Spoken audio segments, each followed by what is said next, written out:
Ano na, mga kumpare, mga mare, ayaw kong maniwala doon sa mga survey ng mga ABS-CBN, News 5, mga TV5.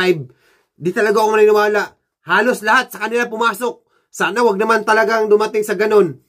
Wag natin paiyak-iyak dito. Yung iyak-iyak natin dito. Ganun. Kasi gumanon din ako eh. Nandito ako sa abroad. Kung manual lang dito, matagal na ako bumoto. Online kasi dito. Hindi ako bumoto, pati partner ko hindi bumoto. Ayaw namin masayang yung boto namin, mapunta lang sa iba. Nakikita natin, wala akong trust sa yung encryption na sinasabi nila. Dapat kung ano yung binoto mo, lalabas dapat kung ano yung resulta. Di mo makikita kung ano yung binoto mo. Kalukuhan. Kaya ngayon, guys, tandaan nyo, yung hiling ni tatay, yung hiling niya, tandaan nyo ha, sinabi niya, senatorial lang jud talaga ang pag-asa ni Tatay Digong kay Inday Sara. Para yan sa 2028, presidential yan guys. Mga lodi, mga kumpare ko, mga kumare ko, kung narinig nyo ako. Pati ako, sa mga follower ko dyan. Street na natin, wag na yung 9 lang, 10. Wala, idagdag nyo dyan sino pa idagdag natin? Si Camille, si Hunasan. Sino pa ang gusto nyo? Si Rebillame. Sino pa ba dyan di ba dati, 10 lang. Si Mata, huwag nyo kalimutan ha. Si Mata, magdagdag na si Mata sa membro ng PDP Laban. Straight mo na. +2 na agad. +2. Oh, Camille, pasok nyo si Camille Villar at saka si Gringo. O si Willie Rebilla, may ba gusto nyo? Marami dyan, bakante, kung sino yung gusto nyo. Guys, ayun lang hiling ni tatay para si Inday, safe na lagi. Pag once kasing senatorial mo nandun sa loob ng Senado, kahit hindi na nila magalaw-galaw yan. Kasi ang kalaban ni Inday, ang mga Duterte, ayaw talaga nilang pumasok dyan ng mga Duterte sa loob. Kasi mabubulabog ang kanilang laro dyan. Dami dyan, mga LP. Alam mo yung LP? Liberal Party dyan. Namamahay na dyan sa loob ng Senado. Namamahay dyan sa loob ng Kongreso. Sila dyan ang nagkukontrol lahat. Ganon yan. Si Bongbong ngayon, kunti lang tiwali dyan. Bangag lang kasi, ganon-ganon lang talaga siya. Pero,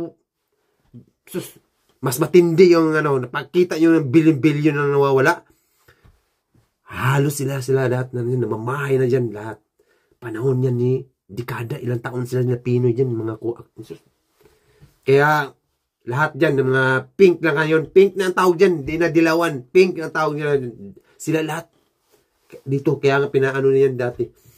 Mihiling ako sa inyo guys, wag na kayong paiyak-iyak dito sa social media, kung iyak kayo, ibuhos nyo doon sa eleksyon. Mag-green kayo. Baka mag-green kayo, bumoto ha. Green. Kasi yun ang ni Inday. Yan ang hiling ni tatay. Kay Inday, ni Sir Vic. Sabi niya mag-green daw tayo kasi baka madaya. Wala natin magagawa sa online eh. Wala na. Nandyan na. Nangyari na yan. Kayo na lang pag-asa na nandyan sa Pilipinas. Mag-green kayo. Magsuot kayo ng green. Para makita daw yun doon. Daming vlogger. Daming mga media, di ba? Makita puro green. Wala na. Kita ng tao eh. Kita ng puro green yung mga Pag once makita mo na, uy, ba't ganun? Yung resulta parang iba naman yung pagdating sa, sa TV. Doon sa TV naman lahat makikita eh. Ba't nakikita natin dun sa mga, sa mga eskwelahan, sa mga, presidente, puro green. Oh, wala na. At least dyan, ebidensya pa lang kasi, di natin hawak yung panahon, di natin hawak mga administrasyon dyan.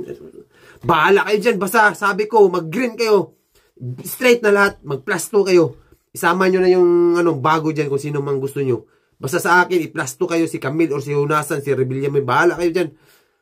Basta huwag nyo kalimutan sila Bongo, sila Bato, sila Bundok, sila Henyo, si Raul, si si Marcoleta, si Kibuloy, Sir Vic, Salvador. Oh, sino pa bang nakalimutan natin dyan? Ba, isama nyo lahat. Basta PDP Laban, sulit. Huwag nyo na yung pang walo-walo, siyam-siyam, wala na yung ganun, 10. Straight na talaga. Number 1 yun guys. Para sa lahat. Para sa pagbabago ng bansa natin. Ito ang pag-asa natin. Sila lang talaga. Bahala kayo dyan.